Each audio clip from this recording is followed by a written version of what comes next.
Golden Dove for Best Science and Technology Journalist goes to Angelo Palmones, DZRH. Ito na ang 28th KBP Golden Dove Awardee, Best Science and Technology Journalist, si Angelo Palmones sa Magandang Umaga, Pilipinas!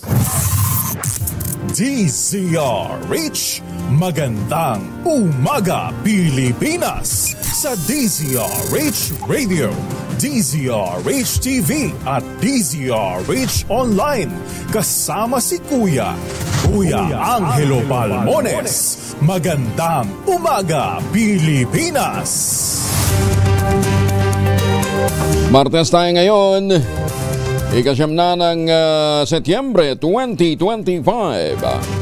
Sa ulo ng ating mga balita, Tito Sen balik sa pagiging Senate President. Senator Ping Lacson bagong chairman naman ng Blue Ribbon Committee. Mag-asawang Diskaya kumanta. Pinangalanan ng mga kongresista at mga DPWH officials na sinasabing sangkot sa katiwalian sa flood control projects.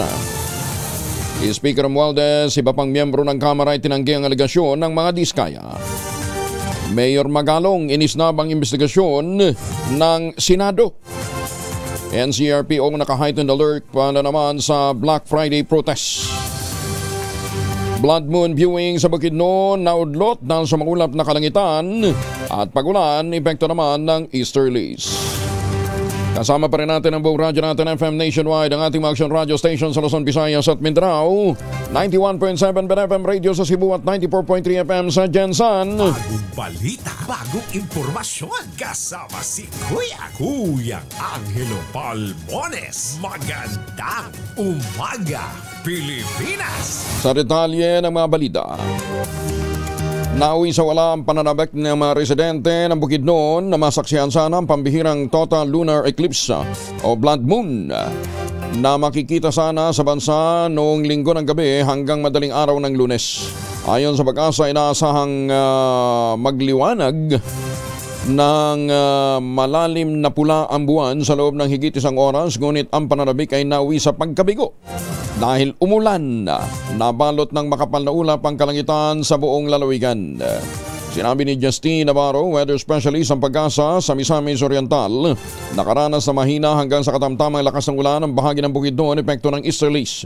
Paliwanag ni Navarro, nagsimula ang cloud formation na ma-develop sa Cagayan de Oro at Bukidnon noong panglinggo ng gabi. Sinundan nito na may kalakasang buhos ng ulan. Dahil dito sinabi ni Navarro na ang buwan ay bahagya lamang na nakita bandang alas 4 na madaling araw kahapon, ngunit ang eclipse ay hindi na nakita. Ang lunar eclipse ay nangyayari kapag ang buwan ay dumaan sa anino ng Earth o ng mundo, na magiging sanhi ng pagdilim nito at madalas na nagpapakita ng reddish glow o pamumulang ningning. Ipagkakalat naman ng nasa 2,550 mga pulis para sa ikakasang Black Friday protest sa Metro Manila.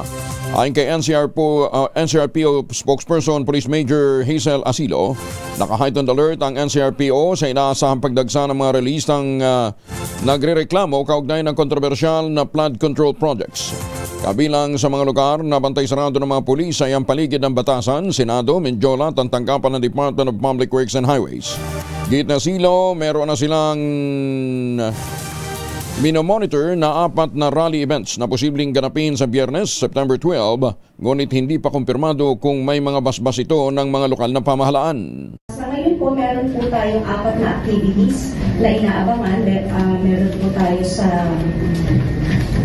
po tayong sa Manila, meron din po tayo sa EDSA. So ito po yung ating pamamana monitor, pero yung with regards po sa kung sino sa kanila yung may mga permits na is wala pa po tayo ng last.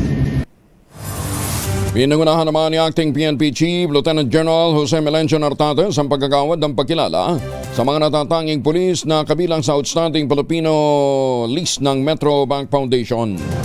Kabilang sa mga kinilala si Police Colonel Frederick Obar ng Directorate for Plans, Police Major Elmira Relox ng Police Regional Office Bangsamoro, Police Master Sergeant Ivan Velasco ng Police Security Protection Group, Sa kanyang talumpati, sinabi ni Nartates, ang pagkilala sa naturang pulis ay patunay sa kapasidad ng bawat tauhan ng pambansang pulisya, anuman ang ranggo nito.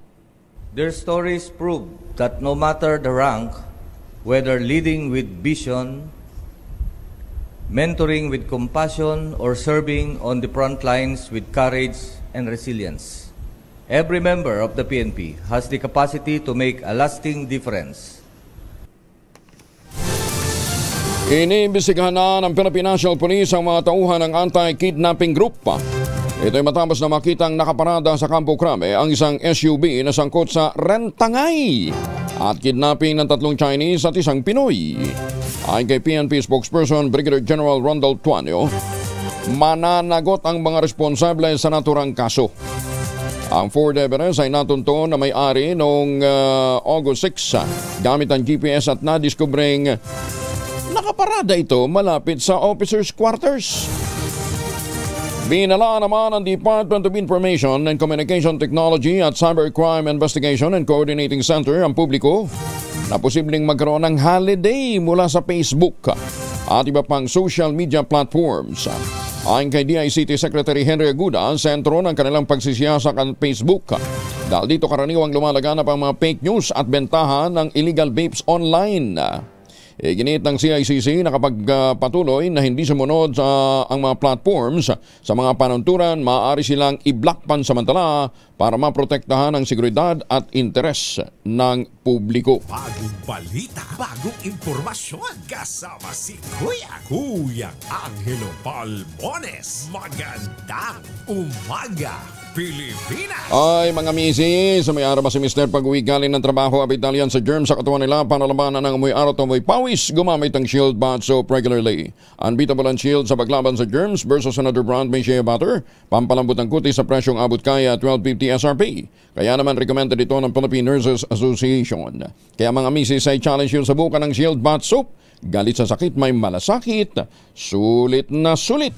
Mahiwagang tunog. Ay, siya, sige, dito muna tayo sa ating mahiwagang tunog na nagkakahalaga ngayon ng 16,000 pesos.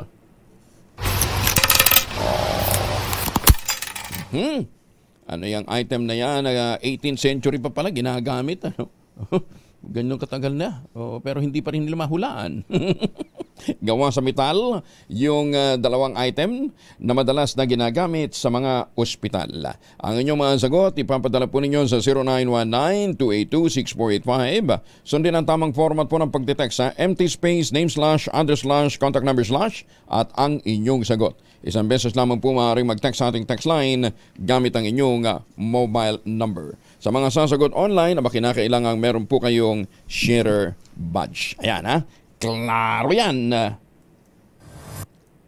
Bagong balita, bagong impormasyon, kasama si Kuya Angelo Palmones. Magandang umaga, Pilipinas!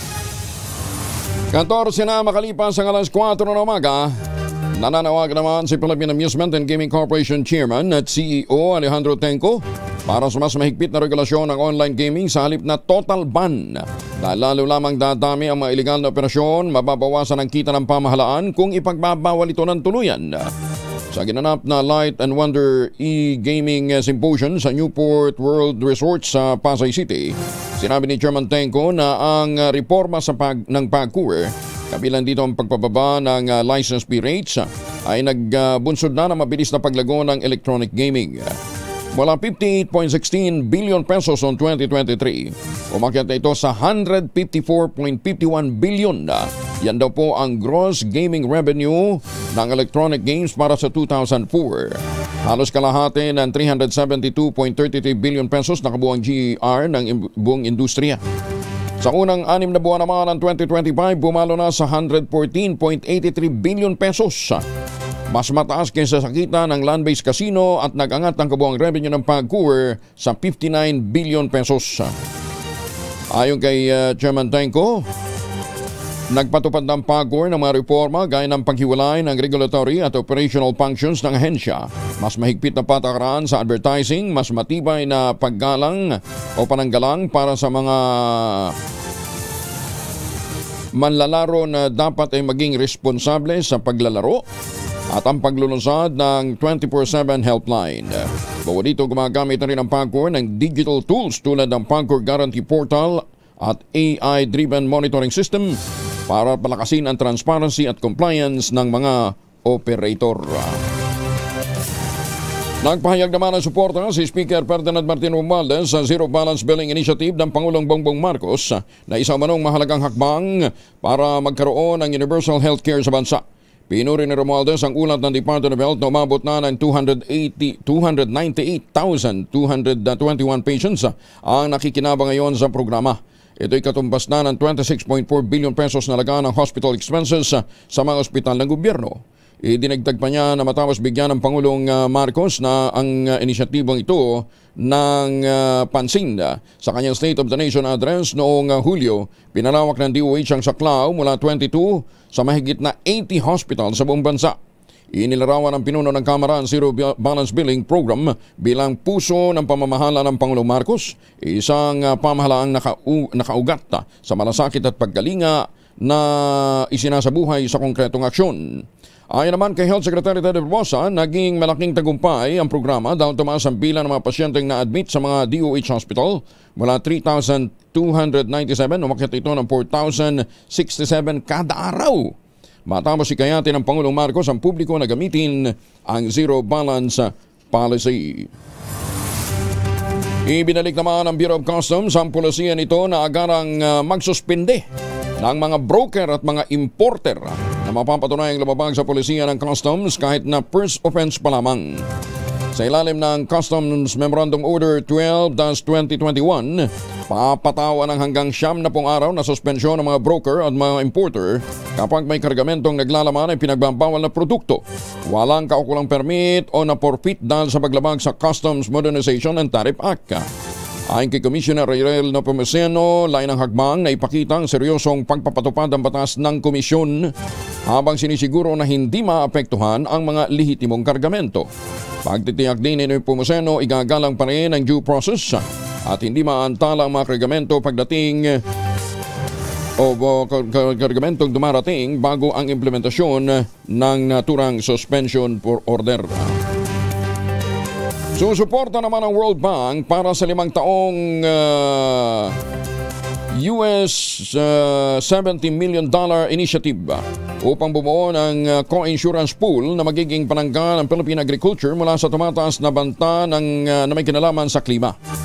Nakatakdang ilunsad sa 2026, layunin ng proyekto na makinabang ang 750,000 ng mga maliliit na magsasaka pagsapit ng 2030 ayon kay Agriculture Secretary Francisco Chu Laurel Jr. Sinabi ni Laurel na plano ng World Bank na mapakinabangan ang kanyang pautang sa pamamagitan ng sa pagitan ng 300 million hanggang $500 million para sa climate change protection ng mga magsasaka, mga mangingisda at mga agri-based MSMEs. Sinabi ni Laurel na magiging daan ito upang mas mabilis na makabalik mula sa epekto ng panahon at may pagpatuloy ng produksyon na may kasama lamang na minimal delay ang mga magsasaka. Sa ilalim ng nakatakdang loan agreement ng Department of Finance ang aktong borrower, habang ang Department of Agriculture naman ang magpapatupad ng mga proyekto, gagamitin ang programa bilang co-insurance pool kung saan ang public at private insurers ang babalikan sa banta ng kalamidad tulad ng tagtuyot at mga pagbaha. Magandang umaga, Pilipinas! Ministry of Public Order and Safety ng BAR may itinalaga ng bagong Deputy Minister. Detalye ng balita mula kay Jun Dimokutang Karis 19. Assalamualaikum, Brother Jun. Alaikum assalam, Kuyang Angel. Kabahagi na bilang BARM official si Department of Agriculture Region 12 Retired Finance Director Osmeña Montanier Alhaj na hinirang bilang bagong Deputy Minister ng Ministry of Public Order and Safety o MPOS.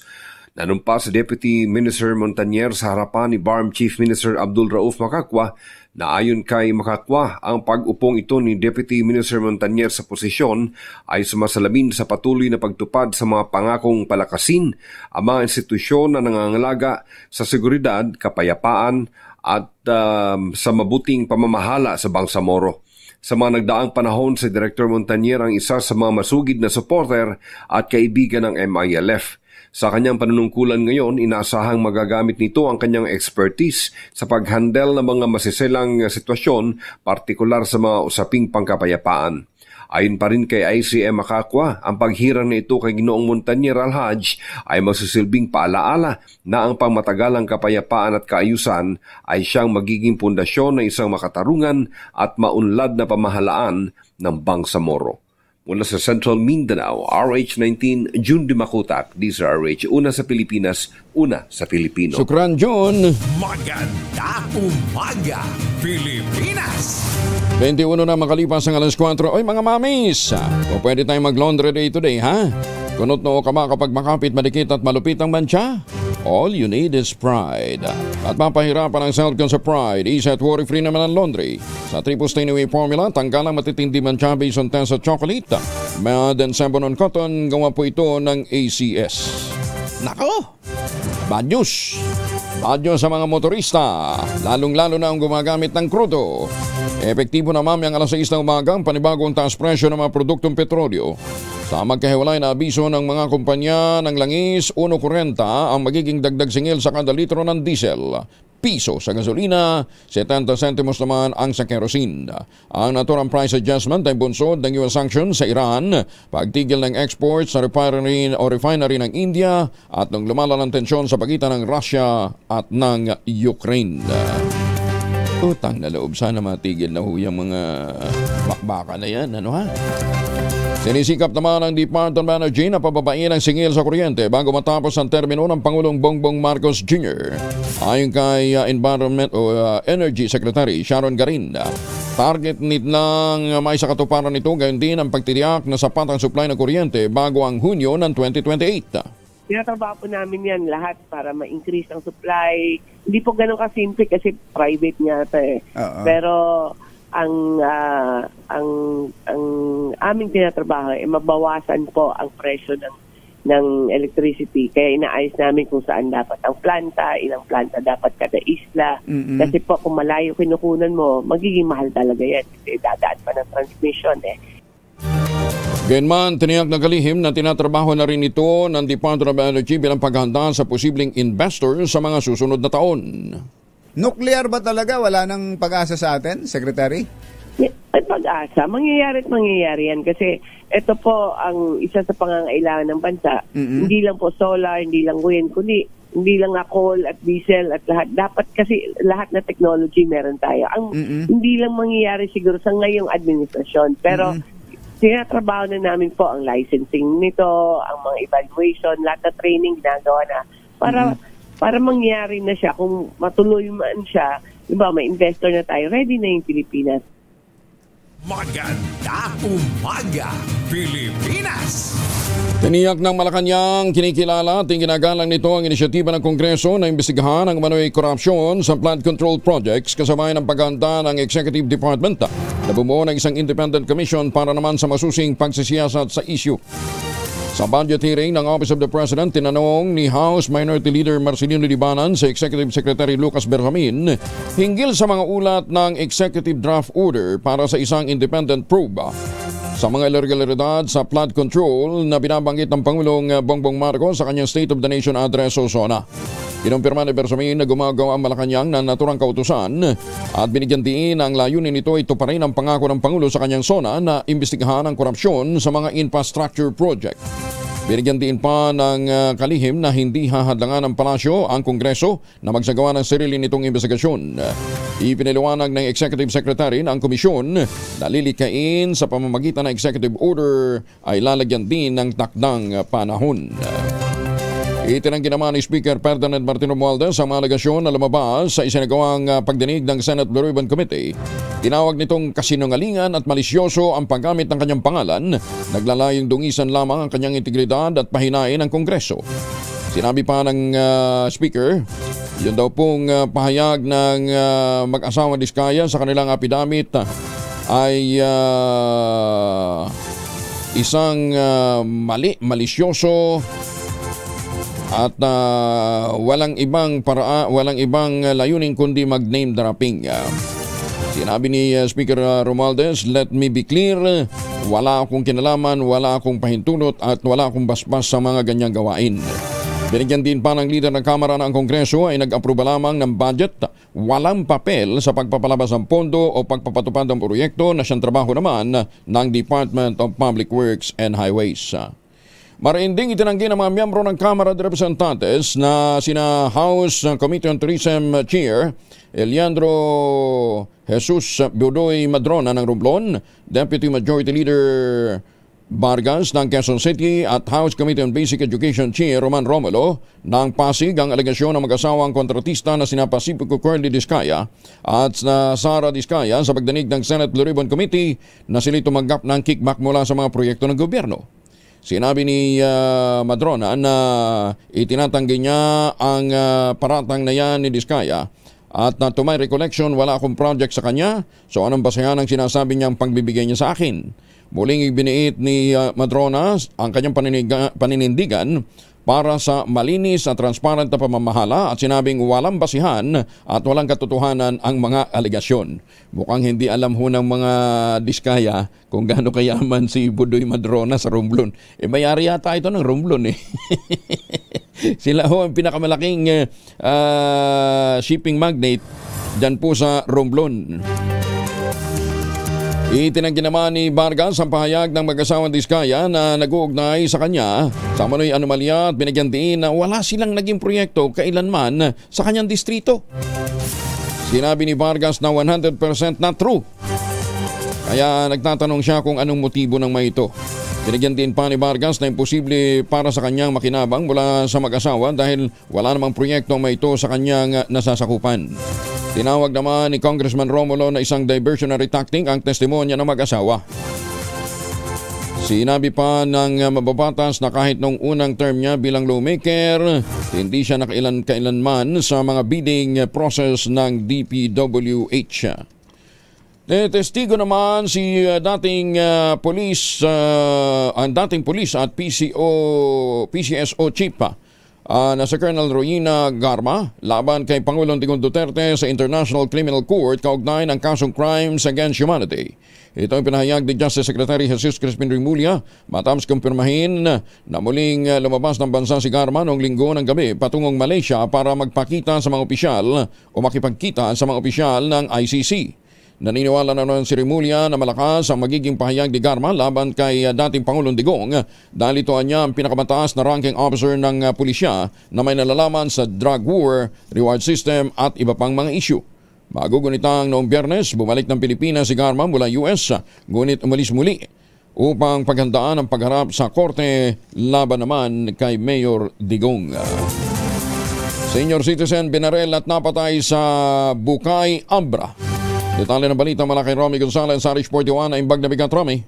Nasawi ang isang 62 taong gulang na lalaking senior citizen na biktima ng pamamarilis bandang alas 5 kahapon sa barangay Tabiog, Bukay, Abra. Batay sa report, nakatanggap ang duty officer ng Municipal Tactical Operations Center ng Bukay Municipal Police Station ng tawag mula sa personal ng 2nd Provincial Mobile Force Company kaugnay sa naganap na insidente ng pamamaril sa naturang lugar. Sa inisyal na investigasyon ng biktima na nakilalang si Domingo Alcaide Jr. ay nagtungo umano sa lugar para mamingwit ng isda at sa pagdating ng mga police personnel ng 2nd Provincial Mobile Force Company sa lugar, nadatnan nila ang biktima na nakandusay malapit sa fishing rod na may tama ng bala sa ulo. Patuloy ang investigasyon ng kapulisan para matukoy ang pagkakilanlan ng suspek at motibo sa naturang pamamaril. Ito si Aris 41 Romy Gonzalez para sa DZRH. Una sa Pilipinas, una sa Pilipino. Maraming salamat, Romy. Jose Gina. Suspect naman sa pagpatay sa 21 anyos na binatan sa Santa Barbara, Pangasinan, arestado na. Detalye ng balita mula kay Freddy Pajardo, Aris 38. Masantos siya kabasan at Chikimin sa ating mga kababayan dyan sa Pangasinan, Freddy. Masantos siya kabusan, Kuyang Angel. Nakakulong na ngayon sa Santa Barbara Police Station ang suspect na kinilalang si RJ Remigio, 24 anyos, binata, residente ng Barangay Bintinilla, Santa Barbara, na naharap sa kasong murder matapos mapatay nito sa saksak kahapon ng madaling araw sa isang lugawan sa Poblacion Norte. Ang biktima na kinilalang si Lawrence Indaya, 21 anyos, binata, residente ng Barangay Dalongay ng nasabing bayan. Ayon kay Santa Barbara OIC Chief of Police Lieutenant Colonel Michael Datuin. Nakilala ang suspect sa pamamagitan ng CCTV at agad sila nagsagawa ng hot pursuit operation at naaresto ito sa kanilang barangay kahapon. Napag-alaman ng biktima kasama ang ilan niyang kaibigan ay nakipag-inuman sa barangay Marunong ng nasabing bayan at pagdating sa poblasyon ay dumaan sila sa isang lugawan at nadaanan ng suspect na sakay ito ng tricycle at dahil maingay ang tropa ng biktima, sinigawan umano ito ng suspect na binato naman ng biktima at dahil dito bumalik ang suspect at nagkaroon sila ng mainitang usapan hanggang sa maglabas ito ng patalim at inupakan ang saksak sa tiyan ng biktima dahilan ng kanyang pagkamatay. Mula sa Action Radio Pangasinan, ito si Freddy Pajardo, Aristar Tate, nag-uulat para sa DZRH, una sa Pilipinas. Maraming salamat, Freddy. Maganda umaga, Pilipinas. 31 na makalipas ang alas 4 ng umaga, ay may pwede tayong bauning proteksyon laban po sa mikrobyo sa mga lakad natin ngayong araw nito. Yan po ang Family Alcohol. May dalawang formulation ng Family Alcohol na pwede nating pagpilian. Yung Family 70% isopropyl alcohol, especially prepared for clinics, hospital, pharmacies, laboratories, pero okay na okay din po yan sa mga households. Very effective sa disinfection at sterilization. Ganyan ang bagsik ng Family 70% isopropyl alcohol, maghapon man natin gamitin, no problem. Hindi po manunoy ang ating mga kamay dahil meron po itong moisturizer. Yung po namang mabangong Family Rubbing Compound Improved Alcohol. Ayan po yung mabangong isopropyl alcohol na gamit po ng mga masahista, mga doktor, mga nurse, mga kumadrona, mga barbero, for sponge, bathing, and other cleansing purposes. Family Rubbing Alcohol parang di siya reachable na sa mahabang panahon. Mabibili sa namang butik at convenience stores nationwide. Family Rubbing Alcohol hindi lang pampamilya, pang sports pa. Maganda umaga, Pilipinas. Ay, maganda umaga po sa mga Pinoy all over the world. Lalong-lalo na yung mga nandyan po sa Middle East, at saka yung mga nasa dagat, na mga naglalayag ngayon. Good morning ho sa inyo. Ingat kayo. May buntag sa mga tigpaminaw nato diyan sa Subo. May buntag sa mga tigpaminaw nato diyan sa North Cotabato, at sa iba't ibang panig po ng Sultan Kudarat. May buntag sa mga tigpaminaw nato diyan sa Negros. Along Kamodra, miyembro ng CTG nagbalik loob sa mga pulis sa Pinabakdaw, Samar. Detalye na balita mula kay Jimmy Angay-Angay, RS32, maupay nga agad, Jimmy. Kampanya kontra insurhensya ng kapulisan sa Eastern Visayas, isa sa mga dahilan ng isang miyembro ng communist terrorist group na magbalik loob na sa pamalaan. Ito ang sinabi ni Police Regional Office 8 Regional Director Brigadier General Jason Capoy. Kaugnay ito sa patuloy ng pagpalawak at pagbatiba ng kampanya kontra insurhensya ng kapulisan. Kaya sumuko si alias Luis, 62 anyos, residente ng Calbica, Samar. Siya ay miyembro ng NPA in Davao sa ilalim ng Apoy Platon SRCC SAMI, Eastern Visayas Regional Party Committee. Kasabay ng kaniyang pagsuko, sinuko rin ang isang kalibre 38 na baril na may 2 bala. Doon sumuko sa Sikan Samar Provincial Mobile Force Company Headquarters sa Barangay Pabanog, Paranas, Samar. Naging matagumpay ang pagsuko dahil sa masinsinang negosasyon at pagtutulungan ng Sikan Samar Provincial Mobile Force Company kasama ang 8 Sikan Maneuver Company Regional Mobile Force Battalion. Sa kasalukuyan nasa kustodiya si Louie ng kapulisan para sa pagproseso ng kanyang posibleng pagsali sa Enhanced Comprehensive Local Integration Program ECLIP ng pamalaan. Mula dito sa DYVL Action Radio Tacloban, ito si RS32 Jimmy Angay-Angay para sa DZRH, una sa Pilipinas, una sa Pilipino. Daghang salamat, Jimmy. May nga ka sa mga katuranta na sa Negros. Ay, maganda umaga sa mga taga Ashland, California. Agang gumising si, late pa lang natulog, si Mario Llanes. Mario, kumusta ka na, ha? Maganda umaga din sa mga suki natin dyan po sa California, sa Canada. Ay, yung mga nakatutok sa atin dyan sa France, magandang umaga. Relax lang kayo, kapi-kapi lang muna. Sa iba pang mga balita, nagsumiti na ng courtesy resignation si Public Works Undersecretary Maria Catalina Cabral. Ngunit hindi pa ito tinatanggap ni Public Works Secretary Vince Dizon dahil sa kakulangan ng papalit sa pwestong iiwanan ni Cabral. Ito naman ang kinumpirma ng kalihim matapos na atasan ng lahat ng mga opisyal ng ahensya na magsumite ng courtesy resignation sa gitna ng anomalya sa flood control project ng gobyerno. Si Cabral ang isa sa mga opisyal ng DPWH na idinadawit sa manoy premature insertion sa panukalang 2026 national budget at kabilang sa mga dumalo sa pagdinig ng Senate Rubric Committee kahapon. Inilantad nga ng mag-asawang Sara at Curly Discaya mga personalidad na manisangkot sa katiwalian sa flood control project. Ayon sa mag-asawang Diskaya, pinwersa lamang daw siya ng mga ito na sumali sa manumalyang mga bidding at nagbigay ng 10 to 25% ng project cost kapalit ng pag-secure sa iba pang mga government projects. Ganun pala ngayon para makakuha ka ng proyekto, kinakailangan takutin ka ha. Magbigay ka ng magbigay ka sa amin ng ganitong para bibigyan ka namin ha.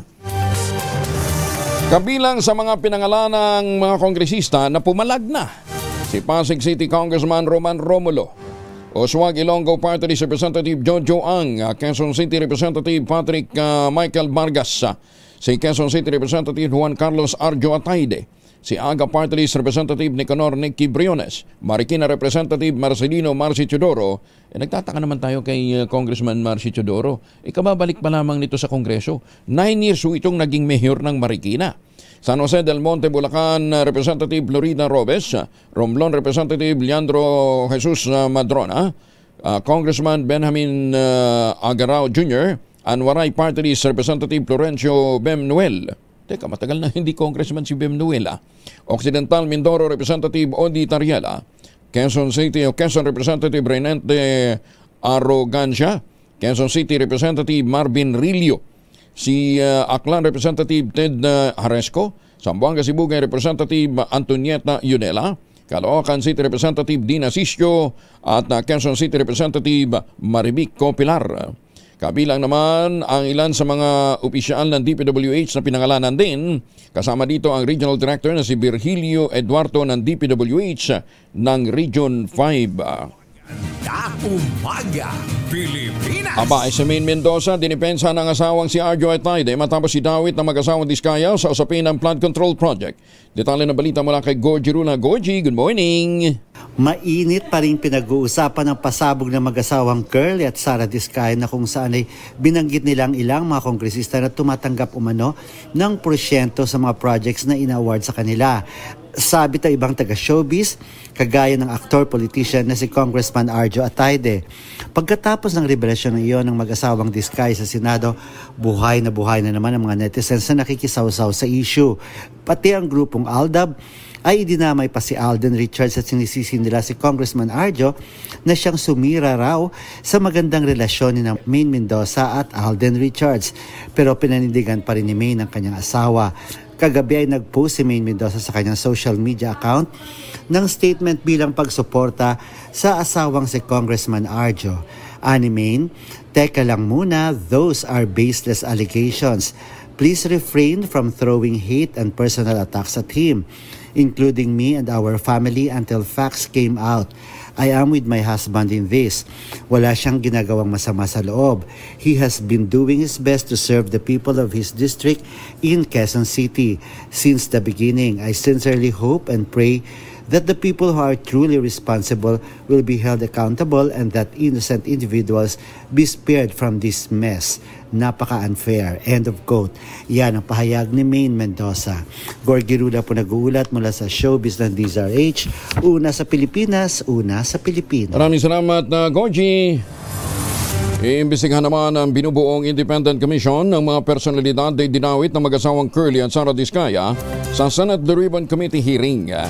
Ayon kay Palace Press Officer Claire Castro, ang nais lang naman talaga ng Pangulong Bongbong Marcos ay malaman ang katotohanan sa usapin ng manumalyang flood control projects. Ngunit gate ni Castro, kailangan ng matibay na ebidensya na susuporta sa revelasyon ng mag-asawang Diskaya dahil hindi niya gugustuhin ng Pangulong BBM ang name dropping lamang na walang batayan. Maliban dyan, ano pa yung pwede nilang ibigay? Dahil sa statement na nakita natin o nabasa, lumalabas na parang sa kanilang statement, parang walang direkta. No? Wala silang direktang pakikipag-usap sa ibang mga politiko na banggit. Parang sinabi lang na ganito, ito ay para kay ganito.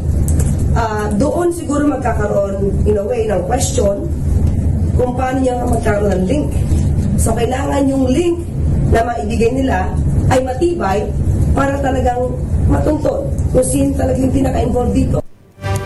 Kasabay nito, sinabi ni Castro na bukas ang palasyo na magbigay ng proteksyon sa pamilya Diskaya kung uubra sila bilang mga testigo.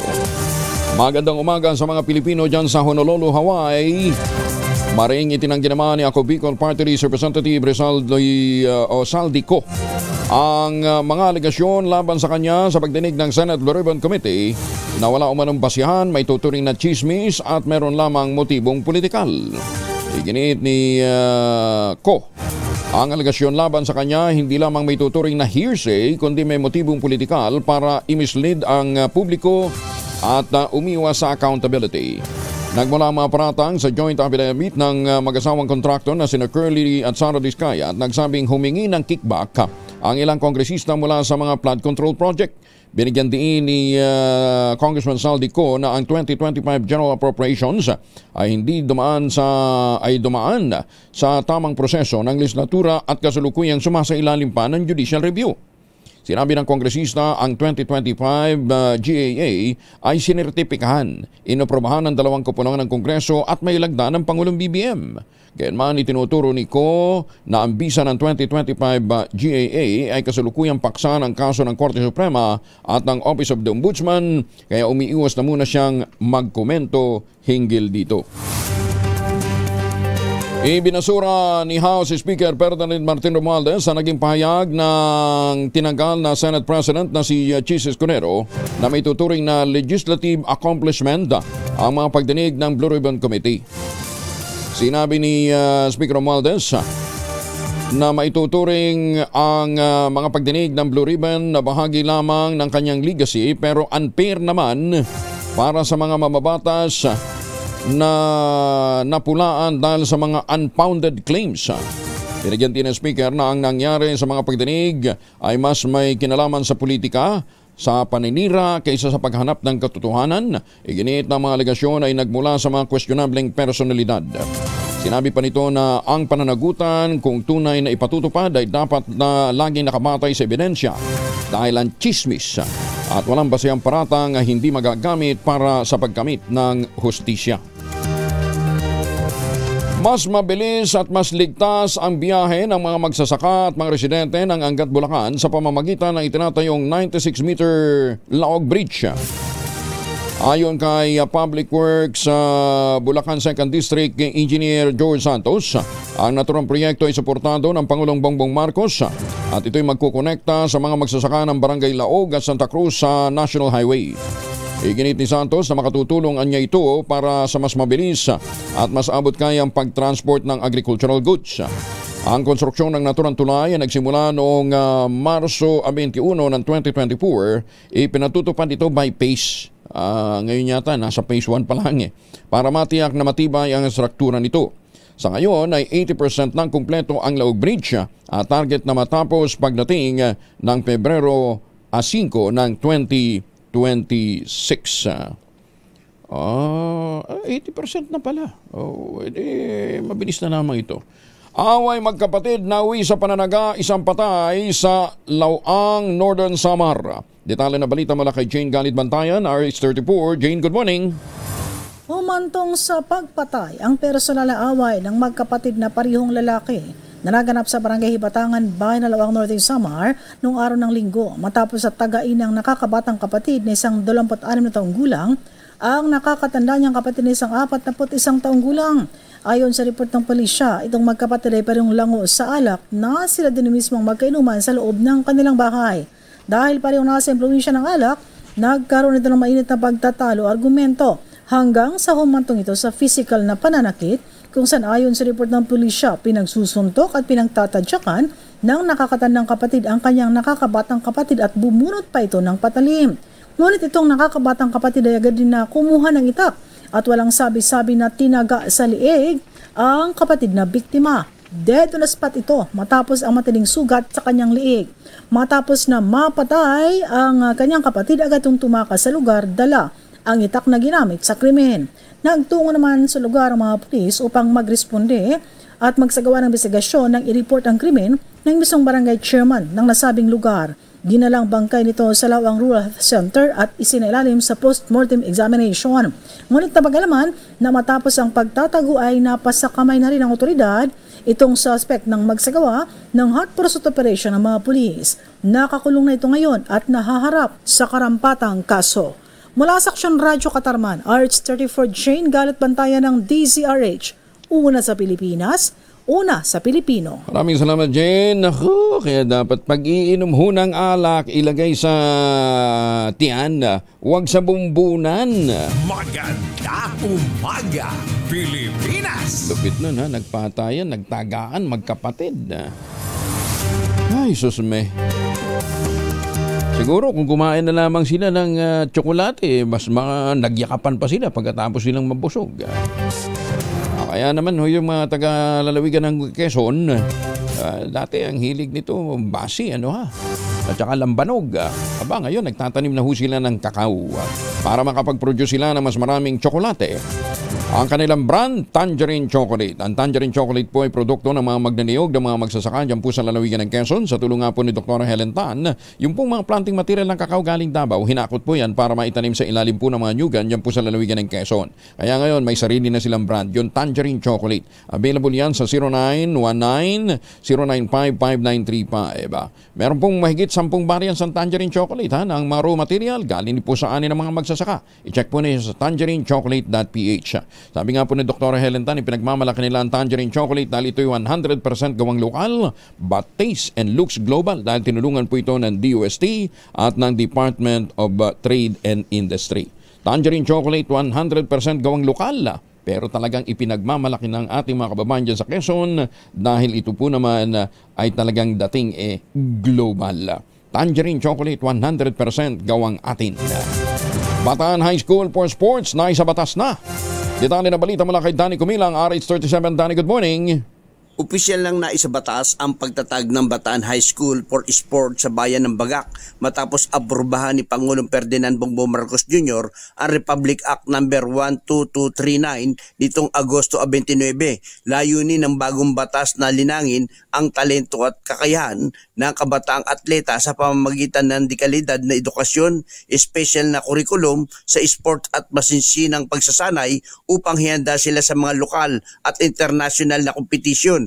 Ang nasabing panukala na unang isinulong ni Governor Joey Garcia noong 18 Congress at muling ipinasa ni Kong Gila Garcia sa 19 Congress ay tugon ito sa amyenda ng Pangulo na suportahan at paunlarin ang sport development sa bansa. Lubos namang pinasalamatan ni Kong Garcia, sina Senador Win Gatchalian, Representative Juan Romulo at DepEd Bataan School Division Superintendent Dr. Carol Violita sa kanilang suporta para maisakatuparan ang naturang batas. Isang mahalagang hakbang ito para sa paglago ng edukasyon at sport development sa lalawigan ng Bataan at sa buong bansa. Danny Kumilang, RH37, DCRH, una sa Pilipinas, una sa Pilipino. Maraming salamat, Danny. May pakikayungan sa ating mga kababayan dyan po sa Pampanga. Ay, magandang umaga ho sa Pilipino dyan po sa New Jersey. Nilinaw na Executive Secretary Lucas Bersamin na ang inilabas nitong pahayag noong Sabado sa gitna ng investigasyon ng Flood Control Project controversy ay hindi naglalayong siraan ng Kamara de Representantes. Sinabi po ni E.S. Bersamin, there is nothing intended that is malicious or to malign the House of Representatives. Sa pagtatanong ni House Minority Leader Marcelino Libanan, iginiit ni Bersamin na naninindigan ng gabinete sa kanilang pahayag na ginawa in good faith upang bigyang diin ang separation of powers ng ehekutibo at legislatura. Ang tumutukoy dito ay yung ipinasang 27.8 billion pesos na pondo ng Office of the President. Ayon sa dating Chief Justice, ang naturang pahayag na inilabas sa pamamagitan ng Office of the Executive Secretary ay consensus ng mga cabinet members. Inaprobahan kalaunan ng Appropriations Committee ang 2026 budget ng OP.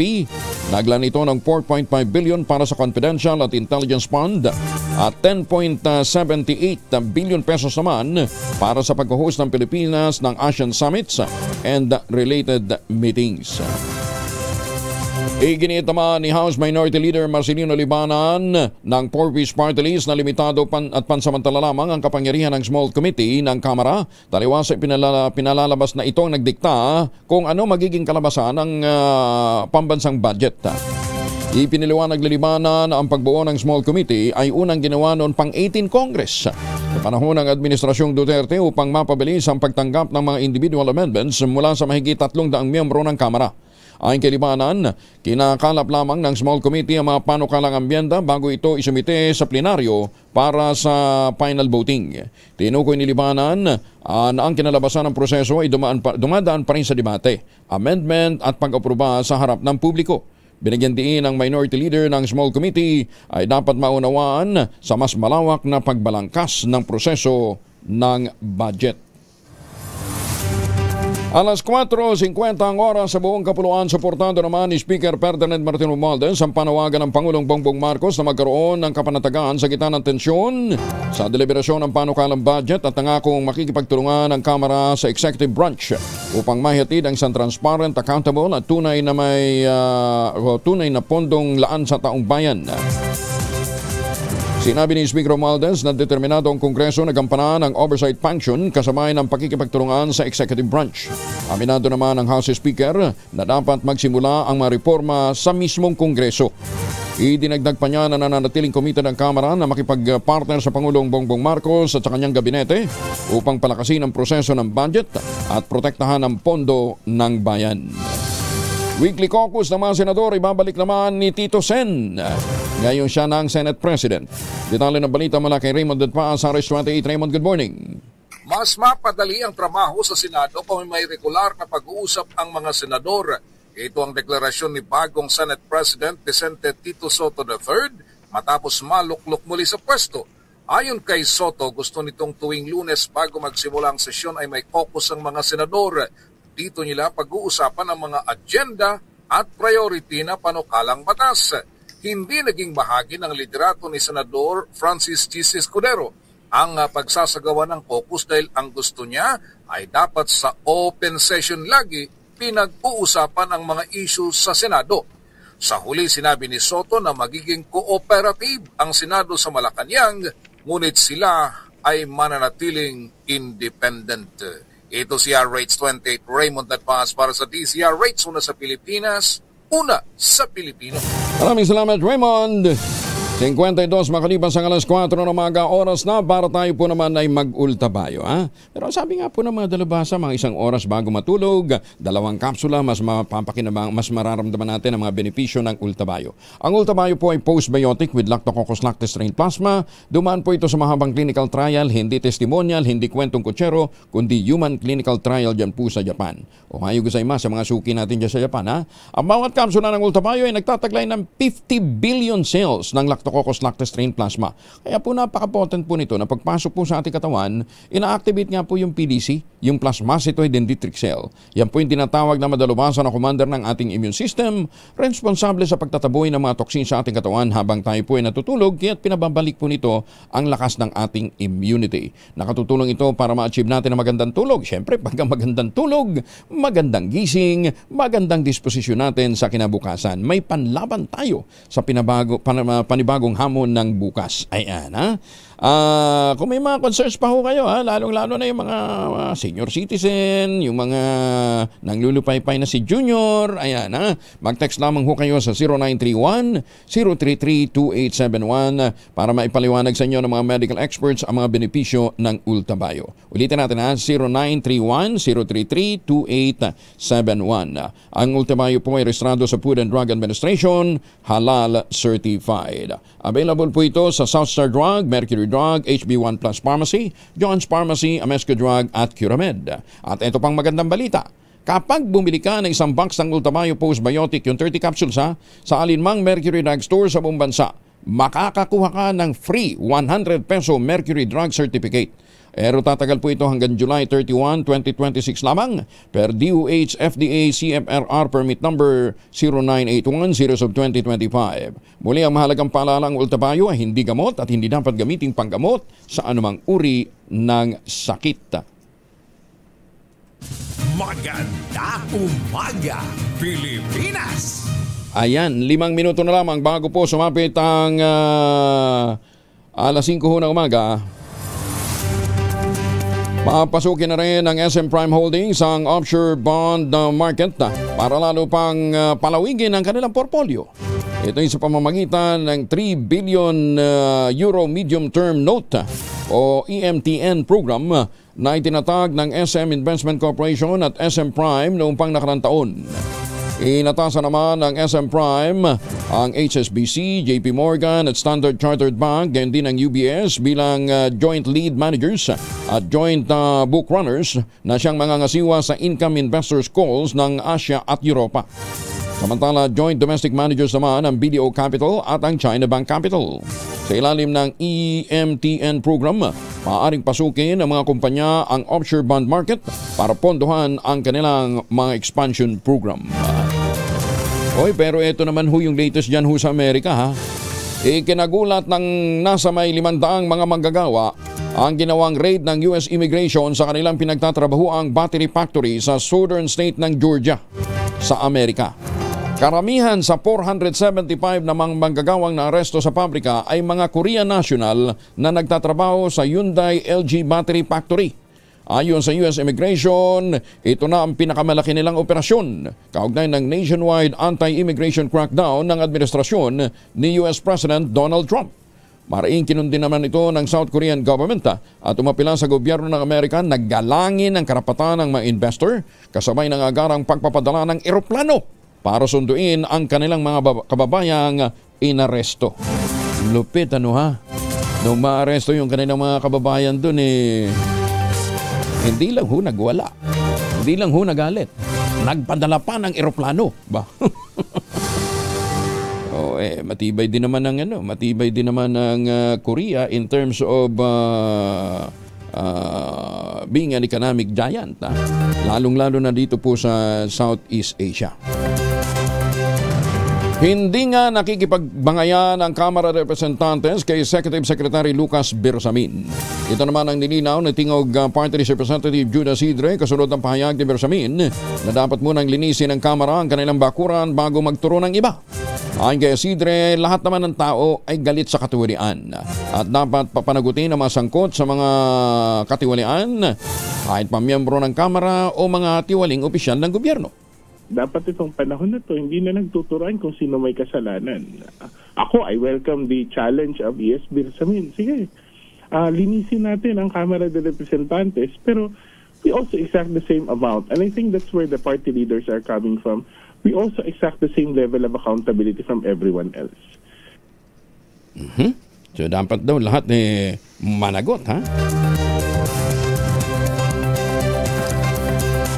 Ipinagpaliban ng International Criminal Court ang confirmation of charges hearing laban naman sa nating Pangulong Rodrigo Duterte na nakatakda na sana sa September 23. Kasunod dito ng hiling ng kampo ng dating Pangulo na ipagpaliban ang pagdinig dahil hindi umano ito fit to stand trial. Ayon naman sa ICC, mananatili ang postponement hanggang maresolba ang nasabing motion at oras na matapos sa isa ka lamang magtatakba ng bagong petsa ng hearing. Dismayado naman ang mga kaanak ng drug war victims sa pasya ng International Criminal Court na pagpaliban ang confirmation hearing kaugnay ng kaso ng dating Pangulong Digong Duterte. Ito'y makaraang humirit ang kampo ni Mayor Digong na ipostpone ang confirmation hearing na nakatagda sana sa September 23 dahil sa manoy unfit ito to stand trial. Ginit ng National Union of People's Lawyers na hindi na bago sa taong bayan ang ganitong uri ng taktika ni Mayor Digong na niya inotoryo sa mga drama. Pagbibigay diin pa ng NUPL, kung hindi maayos ang kalagayan ng dating Pangulo, maaari namang i-waive dito ang kanyang karapatan na maging present sa hearing at magpadala na lamang ng abogadong kakatawan para sa kanya.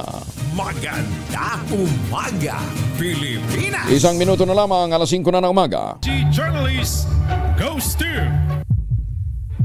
Angelo Palmones, DCRH. Ito na ang 28th KBP Golden Dove Awardee, Best Science and Technology Journalist, si Angelo Palmones sa Magandang Umaga, Pilipinas.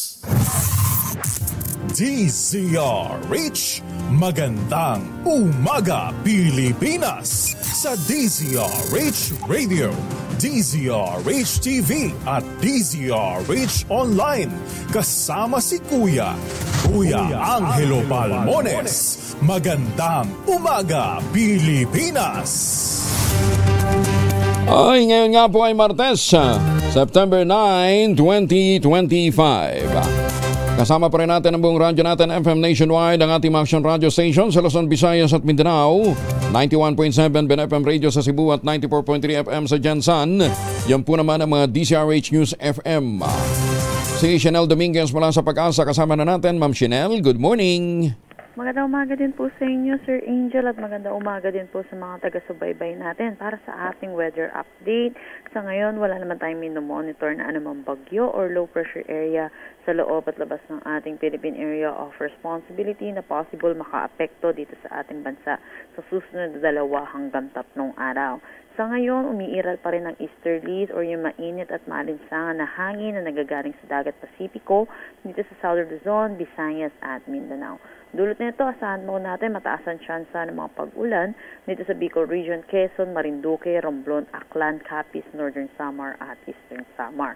Para naman sa Metro Manila, nalalabing bahagi ng ating bansa, maigiging maaliwalas ang ating panahon, pero asahan pa rin po natin ang mainit at maalinsangan lalo na sa tanghali hanggang hapon na may mataas na tsansa ng mga panandali ang buhos ng pag-ulan lalo na sa hapon at sa gabi, dulot ito ng mga localized thunderstorms. At yan po muna ang latest dito sa Pag-asa Weather Forecasting Center. Chanel Dominguez po, magandang umaga. Maraming salamat, Ma'am Chanel. Naku, ganda. Clear ang skies. kaya lang, na-miss na natin yung blood moon. Ma'am Chanel, maraming salamat. Magandang umaga. 2 minuto na makalipas ang alas 5 ng umaga. Naniniwala naman ang Catholic Bishops Conference of the Philippines o CBCP na ang hamon sa korupsyon na kinakaharap ngayon ng bansa hindi lamang kinakaharap ng gobyerno, negosyo at mga kontraktor, kundi maging lahat ng kabilang sa simbahan. Ayon kay CBCP President Pablo Virgilio Cardinal David, madalas kasing nakukonsinti pa natin ito sa pamamagitan ng pananahimik at hindi pagiging consistent sa halimbawa ng integridad. Dahil dito, ito po ang payo ng CBCP. Maging mapagmasid at maging bokal. Tanggihan ang anumang panunuhol ng mga politiko o vote buying. Maging modelo sa karapatan magiging modelo ng katapatan sa araw-araw na nagsisimula sa pamilya, paaralan, trabaho at barangay. Labanan ng fake news o maling impormasyon na suportahan ang pananagutan. Makilahok sa civic at parish initiatives, kaugnay ng governance, ecological justice at social renewal. Suportahan ang bubuing independent committee na mag-iimbestiga sa mga anomalya ng flood control project at mga budget insertion. Umapila ng hustisya at pananagutan sa mga mapapatunayang guilty sa korupsyon. Maging halimbawa ang simbahan ng transparency, pananagutan at reforma mula diocese, parokya at church institution. Mamuhay ng simple, iwasan ang magagarbo at maluluhong mga bagay at makiisa sa mga mahihirap. Maganda umaga, Pilipinas! Yan po yung panawagan ng CBCP. Muling ang naluklok si Senator Vicente Tito Soto III bilang Senate President kapalit ni Senator Chis Escudero. Walang nagtangkang tumapat kay Soto sa ginawang botohan ng sesyon kahapon dahilan para agad itong maupo sa posisyon. Kasunod dito mismong si Senator Escudero ang nangasiwa sa formal na panunumpa ng bagong halal na Senate President. Sa acceptance speech ni Tito Sen, tinawag nitong isang regalo ang muling pagkakaupo bilang Pangulo ng Senado at iginiit na siya ay hindi superior kundi listener at advisor ng mga kapwa niya senador. You have gifted me with the honor of being your Senate President the second time around. To reiterate my statement from my previous election, I did not become your superior. I am simply a presider of your session. I am your listener, your advisor, if you so desire, your enabler for anything within my power to do so. I am primus inter pares, or first among equals, but among equals. Yan, Tila na buhay naman ang pag-asa si dating Integrated Bar of the Philippines President Attorney Gon Cayosa sa pagpapalit ng liderato ng Senado. Umasa si Cayosa na sa pamumuno ng bagong Senate President na si Tito Sen, mas mapapabilis na ang mga investigasyon ng katiwalian sa pamahalaan. Giniti kayo sa dapat na o hindi dapat pagtakpan ni Soto ang mga mababatas na mapapatunayang sangkot sa korupsyon. Yung pagpapalit ng liderato, ang ating most ardent hope of course is siguro naman yung bagong liderato, alam niyang ibig sabihin ng fourth wit. No? Fourth wit. I say this symbolically lang, not only sa impeachment, kundi yung plain ng batas, alam nila at yun ang gagawin nila, hindi ho yung pagtatakpan mo yung o kaya i-dribble mo. So ako, we have renewed hope na baka sakaling mas mabilis itong investigasyon. Samantala, nananawagan din si Cayosa para sa mabilis na pag-aksyon ng Ombudsman at ng Department of Justice para papanagutin ang mga tiwaling opisyal sa likod ng manumalyang flood control projects. Sa totoo lang ho, yung pag-uusig ng mga magnanakaw sa kaban ng bayan, yung Congress, Senador, mga Congressman, hanggang legislative inquiry lang yan. Hindi naman sila yung nagpapakulong, nagpapile. Mag-appoint ng Presidente ng matinong ombudsman na may bayad at hindi takot at hindi kurakot at hindi selective. Yung mga yung tignan na rin siguro yung mapabilis ang galaw ng DOJ sa mga ito. Kasi mas plus, siguro kausapin ang presidente, bilis-bilisan mo yung mga administrative cases kasi ang daming mga involved na nasa gobyerno. Pwede nang managot dito No show si Baguio City Mayor Benjamin Magalong sa pagdinig ng Senate Blue Ribbon Committee kahapon kaugnay ng flood control projects. Sa liham na ipinadala ni Magalong, sinabi nitong nais niya unang harapin ang House of Representatives bago sumipot sa pagdinig ng Senado. Tugon naman ni Senator Rodante Marcoleta, hindi malinaw ang dahilan ng alkalde lalo't wala pa namang katiyakan kung iimbitahan siya ng Kamara. Ginit din ng Senador na malabong mangyari ang pahayag ni Magalong na maaaring makaapekto ang kanyang pagdalo sa pagpapanagot sa mga totoong sangkot sa katiwalian. No. Did he receive already the actual invitation from the House of Representatives, or he is expecting one? We do not have that information yet, sir. But in his letter, what did he say? He was about to be. He is invited? anticipating. He is anticipating. So Yes, there is Your none yet. Yes, Your Honor. Mr. Chair, I think the letter of Mayor Magalong is valid enough for him to be excused in today's hearing. Let's give him the benefit of the doubt. Maybe the leadership of the House of Representatives just might just invite him in the near future, Mr. Chair. So what? Pero tanungin natin ngayon si Senator Ping. Iimbitahan pa ba niya si Mayor Magalong? Kasi nagkapalitan na, nagkatsugian Pinatawa naman ng contempt si nating Bulacan First District Assistant Manager o Assistant Engineer Bryce Hernandez sa pagdinig ng Senate Blue Ribbon Committee. Ito'y makaraang tumangging ipaliwanag ang mga aligasyon laban sa kanya gaya ng paggamit ng casino funds, marangyang pamumuhay at ugnayan sa mga construction firm na isinasangkot sa mga ghost projects. Ginawa ni Senator Erwin Tulfo ang motion para i-cite in contempt si Hernandez, bagay na sinangayunan din ng iba pang mga miyembro ng komite. I second the motion of Senator Erwin Tulfo. Is there already a motion? I did, Mr. Chair. There is a motion to cite. Anong pangalan na dito? Bryce Hernandez, a.k.a. Marvin Santos de Guzman, in contempt. And seconded by Senator Jinggoy. Any objection? Hearing none, the motion is approved. Committee cites in contempt Bryce de Guzman, a.k.a. Marvin Santos de Guzman, in contempt. Hindi naman agad dinala sa Senate Detention Facility si Hernandez at halip ay nanatili ito sa session hall upang harapin ang ibang mga katanungan sa pagpapatuloy ng pagdinig. Inamin naman ng SYMS Corporation Trading na nagpadala sila ng kahon-kahong pera sa isang tanggapan ng Department of Public Works and Highways. Sa pagdinig ng Senate Blue Ribbon Committee, ibinunyag ni Sally Santos ng SYMS Construction na tinatayang aabot ng 1 bilyong piso Ang kabuang pera ang naipadala nila sa tanggapan ni dating Bulacan 1st District Assistant Engineer Bryce Hernandez mula pa noong 2022. May pagkakataon pa niyang nagbagsak sila ng 245 million pesos na laga ng pera nakalagay daw sa isang mga kahon ng noodles sa loob lamang ng isang araw. Sinabi naman ni Hernandez na ibinaba lamang sa kanyang opisina ang perang ipinadala ng SYMS para kunin naman ni dating Public Works District Engineer Henry Alcantara. Itinanggi naman ni Alcantara ang naturang payag ni Hernandez na dati niyang tauhan at umano'y madalas nakasamang naglalaro sa mga kasino.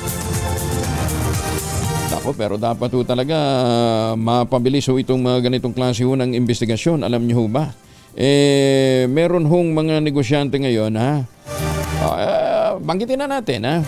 Yung isa ho doon sa mga pinangalanan ho ng Pangulo, doon sa listahan ng mga contractor na sinasabing involved sa mga plant control project, ha? Yung top-notch catalyst builders na nakabase dyan sa Muntinlupa, aba,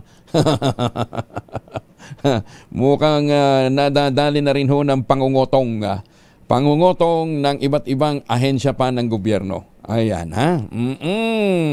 Ang tanong magkano kayang binayad ng top-notch catalyst builders dyan po sa Muntinlupa sa 2 letter of authority na ipinalabas laban sa kanya? Ayan, ha? Baka kinakailangan din ma-check ito ng Bureau of Internal Revenue, ha? Lalong-lalo na itong ginawang paniningil na alinsunod sa 2 letter of authority. Magkano ba talagang napunta sa gobyerno at magkano naman ang napunta, kung meron man, doon ho sa mga biglang namasyal, ha? Kumusta na ho ang mga naghihigpit, naghahabol, ha? Bakit nyo lang hahabulin yan? Dahil na-booking na. Baka naman dati pang merong mga hindi nababayaran ng mga ito, ha? Tatanong lang naman tayo, Director Ed Tolentino. Maganda umaga, Pilipinas! 13 minuto na makalipas ang alas 5 na umaga. Magandang umaga sa mga taga-Kagamutan, Northern Samar. May lugar palang ganun, ha? 5:17 ang oras sa buong kapuluan. Baka may mga importanteng lakad ho tayo ngayon. Magbaon ng proteksyon laban sa mikrobyo. May 2 formulation ng family alcohol na pwede nating pagpilian, ha? Yung family, 70% isopropyl alcohol, specially prepared for clinics, hospital, pharmacies, laboratories, pero okay na okay din po yan sa mga households. Very effective yan sa disinfection at sterilization. Ganyan ang bagsik ng family, 70% isopropyl alcohol. Maghapon man natin gamitin, no problem. Hindi po manuno yung ating mga kamay dahil meron po itong moisturizer. Yun namang mabangong family rubbing compound improved alcohol. Ayun po yung mabangong isopropyl alcohol na gamit po ng mga masahista, mga barbero, mga doktor, mga nurse, mga komadrona for sponge, bathing and other cleansing purposes. Family rubbing alcohol parang DCRH subok na sa mahabang panahon. Mabibili sa namang butik at convenience stores nationwide. Family rubbing alcohol hindi lang pampamilya, pang sports pa. Ay, teka muna, bakit biglang nawala? Ay, iba na, pintundot ko. Mahiwaga tunog! Likod kasi ng kamay. Iba tuloy na pindot. Ayan, ha? Ayan, ito ang ating mahiwagang tunog. Nagkakahalaga ngayon ng 16,000 pesos. At ang good news, sabi ni Tunog Master Mabel Aribe, nakuha na yung item number 1. Nakuha na rin yung item number 2. Hindi lang sila nagtagpo. Ito na. Ayan, ha? Basta parehong gamit po yan sa mga pagamutan. Pwede rin sa bahay, ano, ha? Pero mas madalas ginagamit sa mga klinika at mga ospital. Basta alam na alam niya ng mga nurse, ha? Unang ginamit ito pang 18th century sa Austria. Ayan, ha? Yan yung po yung mga clue natin, ha? Ang inyong mga sagot, ipapatala po ninyo sa 0919-282-6485. Sundin ang tamang format po ng pagte-text, empty space, name slash, address slash, contact number slash, at ang inyong sagot.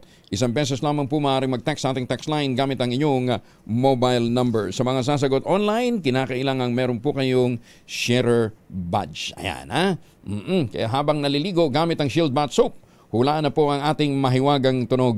Magandang umaga kay Mayor Senny Mendoza dyan po sa Talisay, Batangas. Ay, mga suki ho natin dyan po sa Talisay. Kumusta na ho kayo, ha? Magandang umaga din. Siyempre, yung ating mga suking mga justices na kaagang gumising. Ano? Si Justice Energito ng Sandigan Bayan. Nako, Justice, mukhang marami-rami kayo dyang haharapin ng mga kaso sa mga susunod na mga panahon, ha? Sa Sandigan Bayan kapag dumagsa na yung mga ipinail na kaso ho ng DPWH, ha? Diyan sa Office of the Ombudsman. Ayan, ha? Magandang umaga din kay Justice Max De Leon. Siyempre, kay Chief Justice Alex Gizmundo, magandang umaga. Justice Raul Villanueva, Ma'am Sally, good morning ho sa inyo, ha. Ingat po kayo. Huwag ho kayong mag-alala kay Justice Raul, ha. Ano yan, laging masigla at malusog yan, ha. Magandang umaga. Oy, siyempre si Kaador Plato. Kaador, magandang umaga ho sa inyo, ha. May mga nang bumabatikos kay Kaador, sabi niya, paano namang matatapos agad yung Santa Maria General Hospital? Nasa phase 3 pala, nag-uumpisa pa lang yan, ha?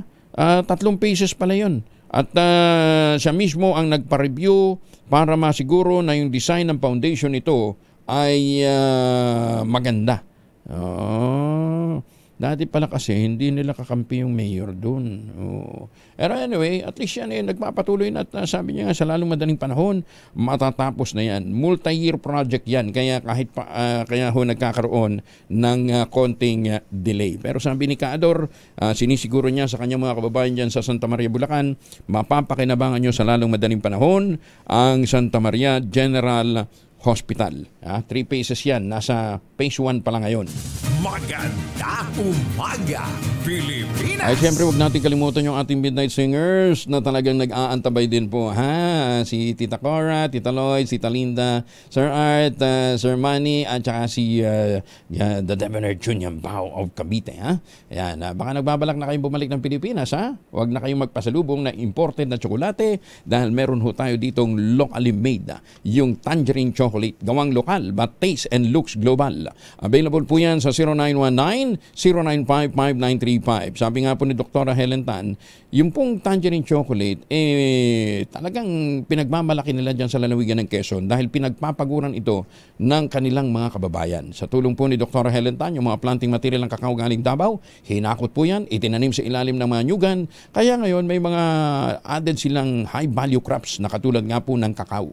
Pinaprocess po yan para maging tangerine chocolate. At merong mahigit 10 variants yan ng mga raw material ay galing din po sa ani ng mga magsasaka. Kaya ito, 100% gawa ng ating mga magsasaka. Check po ninyo sa tangerinechocolate.ph yung mga variants na gusto ho ninyong pagpilian. Nang sa gayon masuportahan ho natin ang ating lokal na industriya ng kakao at ang lokal na industriya ng tsokolate. Available sa 0919-095-5935. Sabi nga ni Dr. Helen Tan, sino bang magmamalasakit sa Pilipino kundi ang kapwa Pilipino? Magandang umaga, Pilipinas! Presyo ng manok at karne ng baboy sa Panghulo, Malabon, naku, tumaas. Bakit? Alamin natin mula kay Edwin Duque, RH23. Edwin, may butag.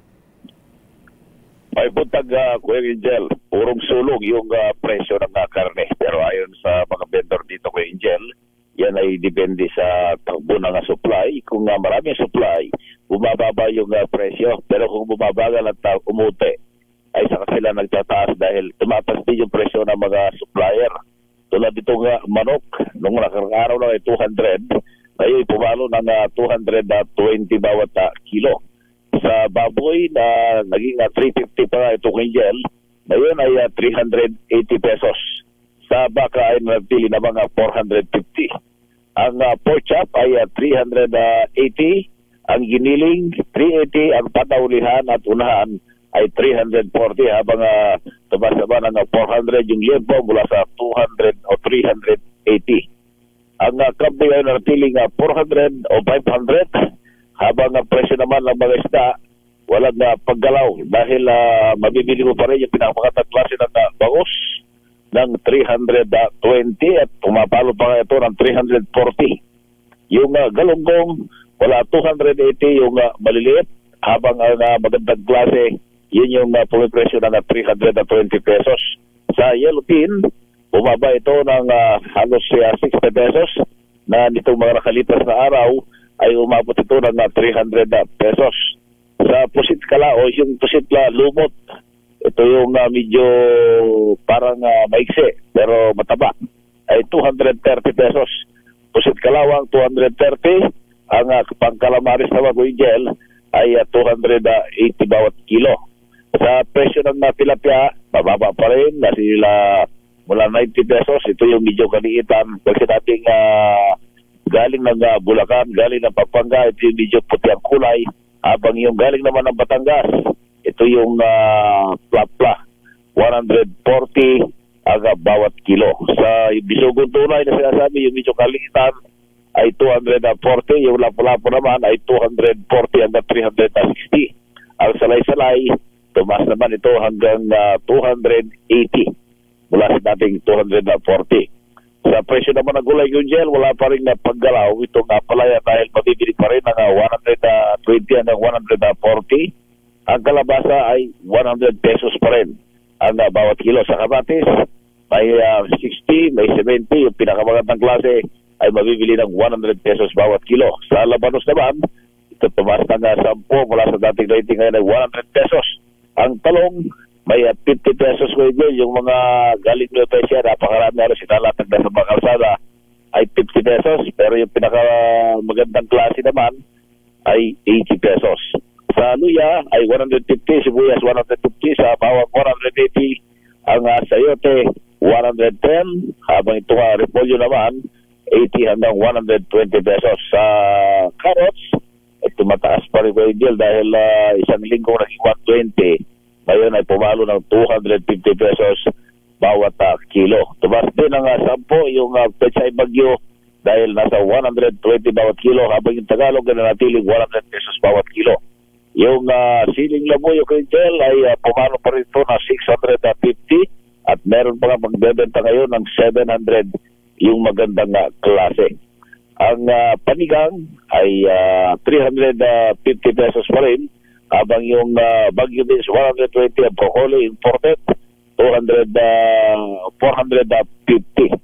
Yung pukulan pa lang daw nito sa Balintawak ay mataas na, kaya nagpatong na sila ng halos 40 pesos. Siling Macopa 450 pesos pa rin bawat kilo. Sa presyo ng bigas naman, meron akong nakitang 35, pero sabi nila pagdating ng alas 8 ay agad na naubos. Kasunod nito ang 40 pesos ay meron namang 60 pesos yung red rice. Sundan ito ng iba't ibang klase ng bigas at pinakamataas sa 70 ng 80 pesos, habang yung malagkit naman 80 pesos hanggang 100 pesos bawat kilo. Yan ating price monitoring and report mula pa rin dito sa Pakulo, Malabon. RS23, Edwin Duque nagulat sa DZRH, una sa Pilipinas, una sa Pilipino. Daghang salamat Edwin Duque. Maganda umaga, Pilipinas! SUV na konektado sa kidnapping na nakita sa Officers Row ng Campo Crame, pinaiimbestigahan nga ng PNP. Dapat lang. Detalye na balita mula kay Edgel Parosa, RH52. Edgel, good morning. Kuya Angel, iniimbestigahan na sa loob ng Camp Crame kung may pagkukulang ba ang otoridad sa pagpasok at pagparada sa isang SUV na napag-alamang sangkot sa rentangay at kaso ng pagdukot o kidnapping.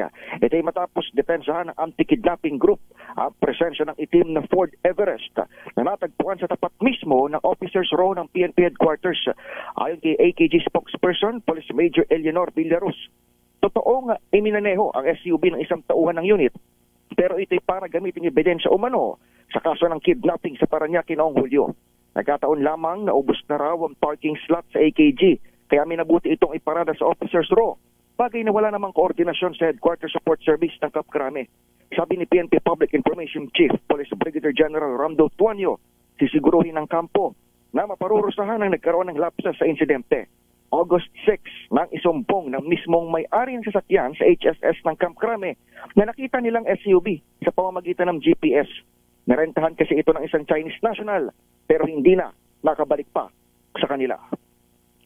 Ito sa Edniel Parrosa, nag-uulat para sa DZRH.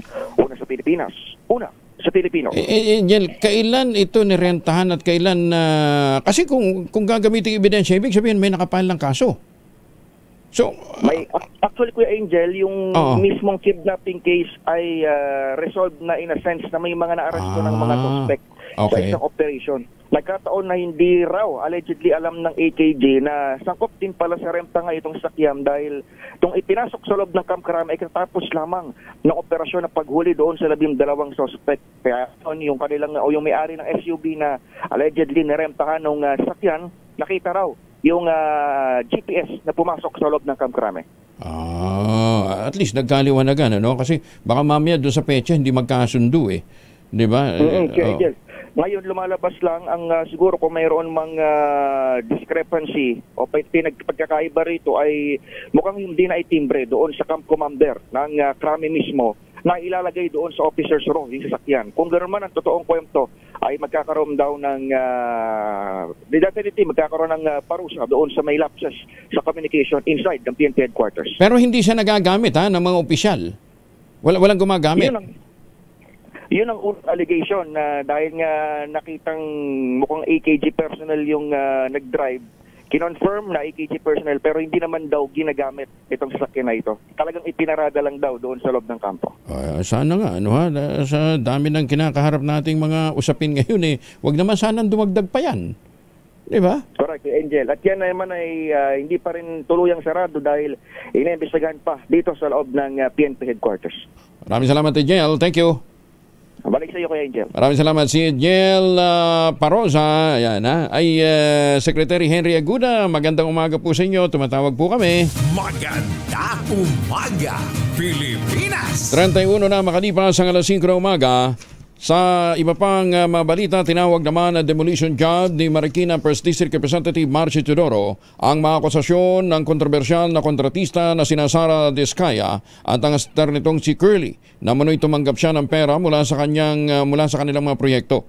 Ayon kay kay Congressman Marcy, malinaw na ang paratang ay bahagi ng diversionary tactic para ilihis ang issue na una niyang ibinulgar.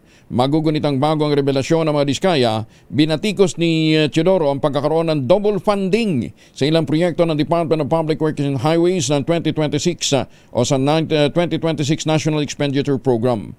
Iginit ang kongresista, walang katotohanan ang mga akusasyon ng mga Diskaya at iginit niyang wala siyang kinalaman sa mga kontrata dahil na-award umano ang mga ito bago pa siya naupong mambabatas. Sinabi pa niya na hindi siya kailanman humingi tumanggap ng pera, pabor o benepisyo kapalit ng impluensya ng aksyong legislatibo. Plano ni Teodoro na magsampa ng kasong perjury laban sa mga Diskaya dahil sa anya'y pagsisinungaling sa ilalim ng panunumpa sa isang legislative hearing. Maganda umaga, Pilipinas! Apparently, kahit ang mga senador kahapon nagulat dahil doon sa biglang paglitaw po ng affidavit ng mga Diskaya. Mukhang yung ibang miyembro ng Blue Ribbon Committee hindi alam na merong ganong testimonyang gagawin yung mag-asawa.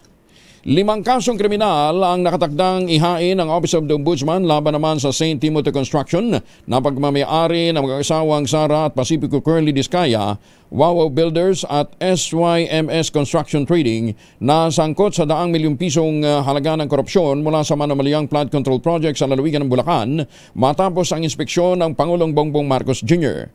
Pinangunahan ni Public Works Secretary Vince Dizon at ng Commission on Audit Chairperson na si Gamaliel Cordoba ang pagsusumite ng rekomendasyon sa Office of the Ombudsman kalakip ang Special Audit Report matapos ang masusing investigasyon ng dalawang ahensya.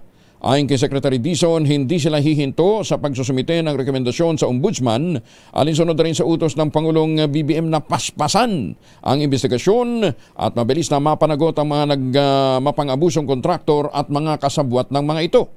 Meron pang mga susunod na mga kasong isasampa at sinabi po ng kalihim na ilang linggo, araw-araw silang magpapahil ng kaso. Samantala sa gitna ng pagdinig ng Senate Blue Ribbon Committee, inamin naman ng mag-asawang Diskaya na sila ay ginagamit ng ilang opisyal na gobyerno na sumali sa mga bidding upang magkaporsyento sa kontratang kanilang mapapanalunan. 17 kongresista, 8 kamunoy ng DPWH ang nilaglag ng mag-asawang Diskaya sa kanilang sinumpang salaysay. Sa unang bahagi ng kanyang podcast na umerin itong linggo, ipinahayag ng Pangulong BBM na huhulihin ang mga big fish sa likod ng mga naturang anomalya. Bagong balita, bagong impormasyon, kasama si Kuya Angelo Palmones. Magandang umaga, Pilipinas! Ayan, nasa linya na natin si Transportation Secretary Henry Aguda. Sek, magandang umaga po. Pasensya na ho kayo. Binulabog namin kayo na maaga. Walang problema, Boss Angel. Transportation Technology. Ayaw nga pala. DICT. Ang nakalagay dito, Department of Transportation. Magagalit sa Department of Information and Communication Technology. Ayan, may pahayag kasi kayo kahapon na baka magkaroon tayo ng holiday sa paggamit ng Facebook. Ano ha? Ang dami kagad nag-aalmahan dito sa opisina. Kailan ho ba ito mangyayari o mangyayari ho ba ito, Secretary? Buti na lang na-clarify mo. May nagtanong kasi sa akin na journalist, ang tanong sa akin, paano po yan kapag hindi talaga sumunod yung mga social media platform? May iba pasaway. Sabi ko, isa sa mga pwede mangyari, baka mamaya i-take down yung buong URL ng Facebook. Pag nangyari yan, magkakaroon tayo ng Facebook holiday. Pero, qualify ko yun. Malayo tayo doon. Kasi, nakiki-cooperate naman sila sa atin. Pero, yun nga, ina-clarify din natin na pag may isang social media platform, hindi lang naman Facebook, pag may social media platform na hindi na talaga sumusunod dun sa mga pinagbabawal na pagbebenta, pinagbabawal na serbisyo, tas talagang puro pasaway na lang talaga. Isa yun sa pwedeng mangyari. Kaya nga, nakikiusap tayo sa kanila. Sumunod na sila dahil mamaya, pagka na-shutdown sila, maraming kababayan tayo na gumagamit ng mga social media platform na mapeperwisyo naman. Pero right now ba, sumusunod ba ang Facebook doon sa pagtatanggal ng mga airing, yung mga mga unscrupulous na mga online seller? Alam mo, yung sa batas kasi dapat pag sumunod ka 100%, no? Okay. So pag ang tanong sumusunod ba sila? Sasabihin sa inyo ng Facebook, oo, 97%, 95%.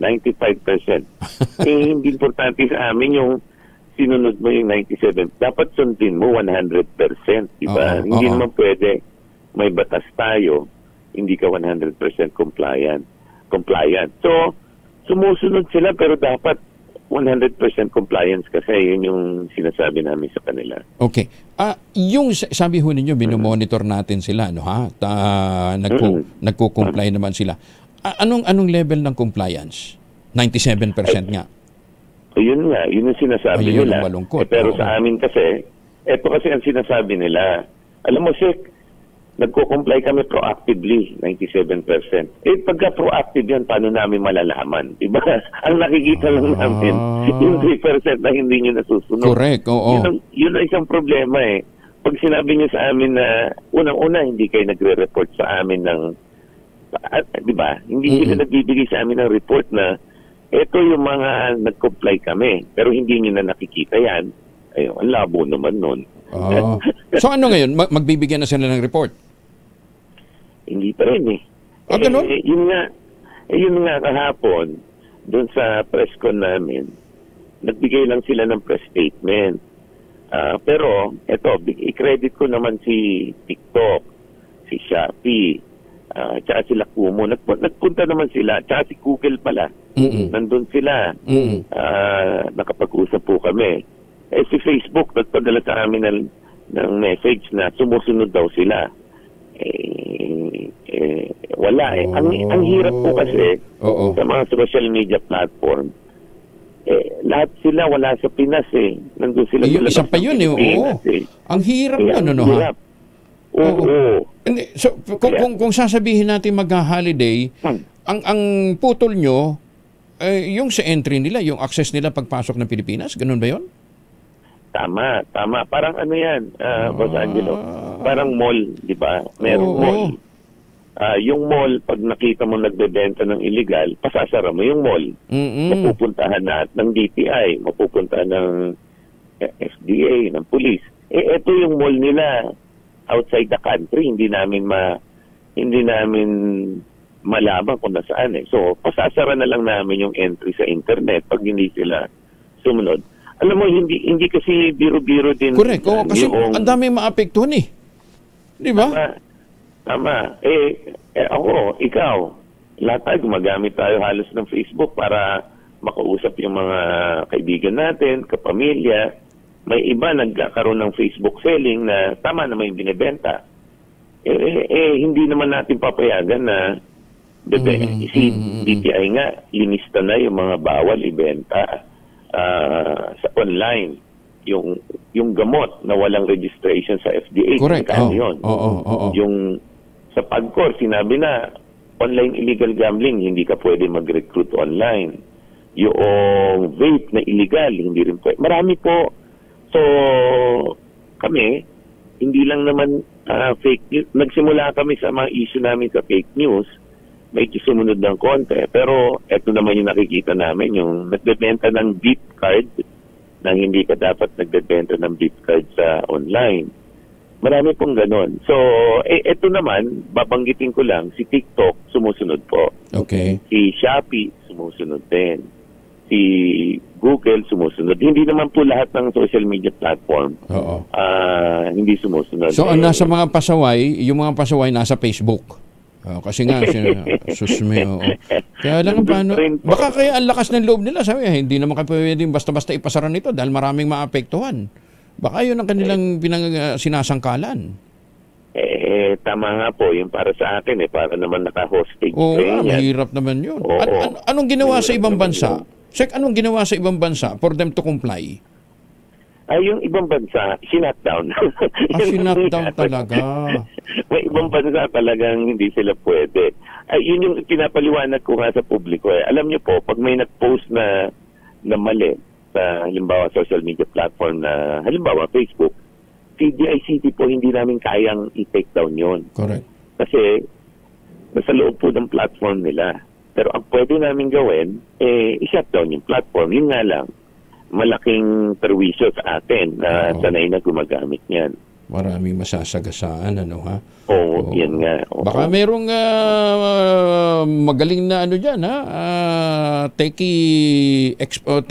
expert, ano ha? Baka pwede kayong makatulong kay Secretary Aguda. Oo. Sana. Pa-contest natin. Alam tayo. Pero yun na nga, sinasabi ko rin sa publiko, malayo pa po tayo dyan. Okay. Pero kami naman, nagiging proactive lang. Kami po ng CICC, sinasabi na namin, pwede ba makipagtulungan po yung publiko? Yung publiko ang pwede nilang gawin. Correct. Pag meron po silang nakitang illegal na aktibidades sa Facebook, isumbong po nila sa 1326. 1326? Yung 1326. Yung 1326, meron din pong email yan, 1326@dict.gov.ph.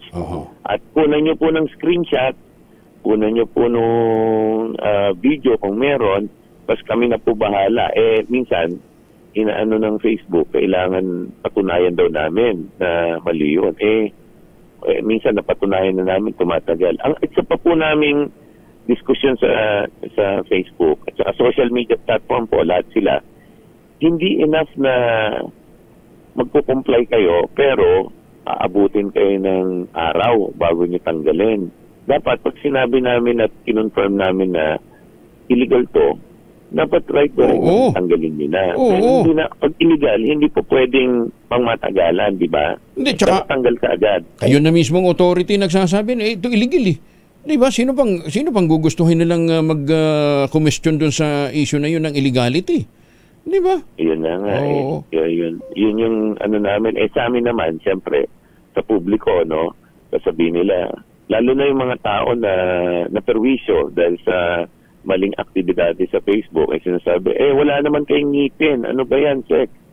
Siyempre, kami naman, pag kinalawan namin yan, at yung iba naman na gumagamit ng lehitimo na perwisyo, kami medyo mahirap tong sitwasyon namin. Pero, ang recommendation namin sa publiko, padala lang po kayo ng padala nung makikita nyo na illegal na aktibidades sa social media platform.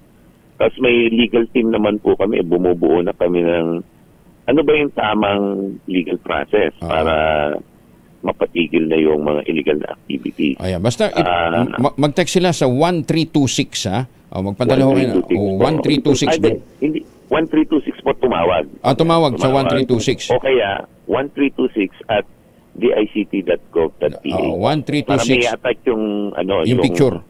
Yung picture. Opo. Okay. Sek, maraming salamat. Nakita ho ninyo kung gaano kaseryoso si Secretary dahil at this early binulabog ho natin habang mahigbing ho natutulog. Sek, we appreciate that sa inyo pong pagtanggap ng tawag kahit na wala hong maagang abiso. Thank you. Salamat po. Magandang umaga. Good morning. Si Secretary Henry Aguda ng DICT. Ayun, Malu, nilagay mo, ayan, kinorek na. Nilagay mo kasi kanina DOTR. Baka magalit si Secretary Banoy. Ay, ito muna. Dahil malakas ang kakong makinig sa DZRH, malakas ka rin sa amin. Itodo nyo na ng malakasan ang inyong radyo at makakay na ang matyempohan ng aming roving reporter na nakikinig o nanonood sa DZRH. Instant, mananalo ka ng malakasang 1,000 pesos sa DZRH Malakas Promo atid sa atin ng kauna-unahang radyo sa Pilipinas, DZRH. Una sa Pilipinas, una sa Pilipino. Nasa Barangay 51 Dagupan, Tondo, Maynila, Barangay 51 Dagupan, Tondo, Maynila, ang grupo ni Sherwin Alparo. Magandang umaga, Pilipinas! 46 na makalipas ang... Ay, nananakit na ba ang inyong mga kasukasuan, nagkaka-wrinkles, humihina ang kalamnan? Epekto yan ng pagtanda. Ipinakikilala ang Ultaplex, isang health drink mula sa lumikha ng Ultabio backed by Japanese technology. Ang Ultaplex ay may HCG complex, hydrolyzed marine collagen para po sa inyong skin at joints, HMB pampalakas ng muscles at glucosagreen para sa ginhawa ng kasukasuan. Available in coffee with stevia at powdered drink mix. Kaya bawian ang galaw, sigla at ganda kahit nagkakaedad na. With proper diet and exercise, hanapin po sa Shopee, Lazada at ultabio.shop ang Ultaplex. Ang Ultaplex ay hindi gamot at hindi pwedeng gamitin panggamot sa anumang uri ng sakit. If symptoms persist, consult your doctor. Pagresolba sa tumataas na kaso ng obesity sa bansa, tinalakay sa isang summit sa Quezon City. Detalye mula kay Bal Gonzales, RH5. Bal, good morning. Good morning, Kuya Angel. Katuwang ang mga policy maker, global health experts, educators, private sector leaders at international partners ay inulunsad ng Quezon City Government at Novo Nordisk Philippines kasama ang Royal Danish Embassy sa Maynila ang Obesity Summit 2025. Ito ay isang pagtitipon ng mga multi-sectoral leaders mula sa Pilipinas at iba pang mga bansa na ginanap sa Mais Building sa Quezon City. Layunin ng summit na tuldukan ang mga maling paniniwala tungkol sa obesity, bigyang pansin ang medikal na katotohanan at lumikha ng mga hakbang upang protektahan ang kalusugan ng susunod na henerasyon. Anila sa pamamagitan ng kanilang programang Cities for Health o Obes Health. Nakikipagtulungan sila sa pamahalaan upang i-empower ang pamilya, patasin ang kalaman ng mga komunidad at palawakin ang akses sa prevention, early intervention at treatment. Sinabi ni Quezon City Mayor Joy Belmonte na simbolong proyektong ito sa commitment ng lokal na pamahalaan sa health at wellness ng mga residente. Mahalaga rin ang ginagawa ng tungkulin ng Novo Nordisk Philippines bilang isang pribadong sektor na nangunguna sa paglaban sa obesity at may malawak na scientific expertise tungkol dito.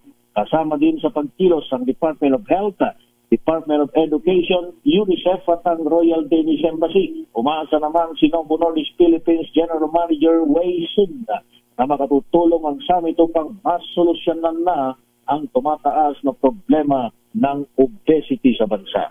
Ako si Bal Gonzales, DZRH, una sa Pilipinas. Maraming salamat, Bal. Samantala, si Kihor hindi na nakaranas ng power interruption. Talaga ha? Detalye na balita mula kay Giselle Ricaport, RH15. Giselle, good morning. Good morning, Kuyang Angel. Ibinalita ng Department of Energy na hindi na nakararanas sa ngayon ng power service interruption ng Siquijor. Ayon kay Energy Secretary Sharon Garin, kasunod ito ng pagpapalit sa dating power provider ng probinsya na Siquijor Power Corporation na pagmamayari naman ng pamilya Villar. 17 megawatts na ang power supply doon ngayon na mas mataas sa 9 megawatts na pangailangan ng lalawigan. Sabi pa ng kalihim, bantay sarado nila araw-araw ang power supply sa Siquijor at so far wala pa naman anya na naitatala na brownout o blackout. Mula Enero 2024 hanggang Hunyo 2025, halos 600 ang power interruption sa Siquijor na may average na 31 brownout kada araw. Dulo ng Agosto, nangiutos ng Energy Regulatory Commission ang pagpapasara sa SIPCOR dahil sa regulatory at operational violation. At pinayagan naman ang Total Power Incorporated na mag-operate sa ilalim ng Emergency Power Supply Agreement. Ito si Giselle Ricaport para sa DZRH sa Pilipinas o sa Pilipino. Maraming salamat, Giselle. May huli na si Sherwin Alparo. Dahil malakas ang kagong makinig sa DZRH, malakas ka rin sa amin. Itodo nyo na ng malakasan ang inyong radyo at makakaina ang matiyempohan ng aming roving reporter na nakikinig o nanonood sa DZRH.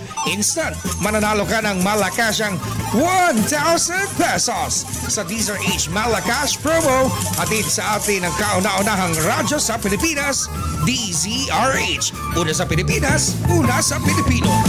Tumatakbo si Sherwin Alparo. May hinahabol, may hinuhuli. Sherwin. Yes, Kuya Angel, andito nga tayo sa may Barangay 51 sa may Perfecto Street sa may Dagupan na Tondo, Maynila. Kung saan tignan mo, halos isang buwan ang nakatenga. Itong flood control ba yan? Project. Flood control? Oo, flood control to. Wow. Hanggang ngayon daw, hindi na to binalikan ng contractor. Wala man lang din paskel na nakalagay kung kay Diskaya ba yan? Company. Kay Diskaya ba yan? Kay Wawaw? Kay Diskaya ba to? Ibang po. Ha? Ito to. Kanino to? Kay Diskaya ba to? Wala nakakaalam. Walang pastel, no? Walang pastel kung kaninong proyekto to.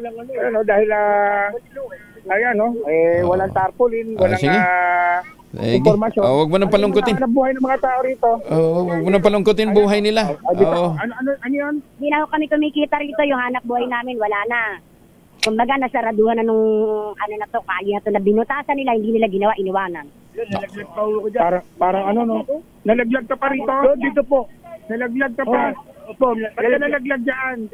Kasi yung dililig dyan ng tulay. Gusto kong tumulay dyan. Yung bahay ko. Yun. Sa kabila. Yung aparador. Ayun, kompleto yung bahay niya. May inodoro, may lababo, may aparador. Tapos nahulog ka pa dito. Hanggang saan ang tubig niyan? Nahulog ka. Nalaglag ako. Dahil dito. Sige, Sherwin, pamigay mo na. Bigyan mo na ng premyo. Sino ba yung winner natin? Di pa rin yung winner natin. Hindi pa yun. Hindi nakikita. Andito sa kabilang dulo. Pinento lang nila sa akin na nung daw iniwan dito nakatiwang-uwang na proyekto. Matapos na akala ko yun yung winner. Pangulo. Ito na yung katiwalian sa mga proyekto. Ngayon, hindi naman siya ghost project. Mayroon talagang ginagawa kaso iniwan na lang. Natakot siguro. Okay. Pero ito, walang takot to. Ito talaga nakikinig sa DZRH. Pangalan nyo po?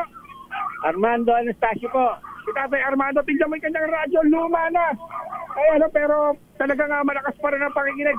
Magandang umaga po. Good morning, mga Armando. Opo. Sige, Sherwin, bigyan mo ng premyo natin. Ay, paborito mo si Angelo Palmones. Ito meron ka 1,000 pesos. Maraming salamat. Si Angelo. Walang anuman. At siyempre, meron pa kasama yung DZRH Grocery, DZRH na imbang bigas, DZRH T-shirt para sa yan. Thank you very much po, DZRH. Ako maraming salamat din. At siyempre sa mga nais manalo na 1,000 pesos, laging tumutong sa DZRH. Baka kayo ang susunod natin winner sa DZRH Malakas promo. Aris number 6, Sherwin Batal para may panting violet dyan. Nahabol pa talaga. Lucky charm yun. Lucky charm yan. Hayaan mo na. ang tingkad pa ng kulay violet na violet. Sherwin Bata Alvaro, DZRH, una sa Pilipinas, una sa Pilipino. Maganda umaga, Pilipinas. Maraming salamat, Sherwin. Susunod ang pong 2x2 at ang ACS Balita. Kuya Angel Siangelo Palamonos ang iwan sa inyo na isang magandang umaga. Maraming salamat sa inyo lang sawang pagsubaybay, pakikinig at pagtitiwala, magtanim ng kawayan para sa kalikasan at kabuhayan. Ang ating quote of the day ngayong araw nito ay mula po sa isang Russian journalist na si Fyodor Dostoevsky. Yan, basta. Yung Russian journalist yan. Hindi ko mabasa dito, lilitong ponti. The best way to keep a prisoner from escaping is to make sure he never knows he's in prison. Buti na lang, naka-ideal vision ako na salamin. Kitang-kita. Ayun, Fyodor Dostoevsky. 2x2 at ACS Balita. Susunod na 6:01 ang oras sa buong kapuluan. Maganda umaga, Pilipinas.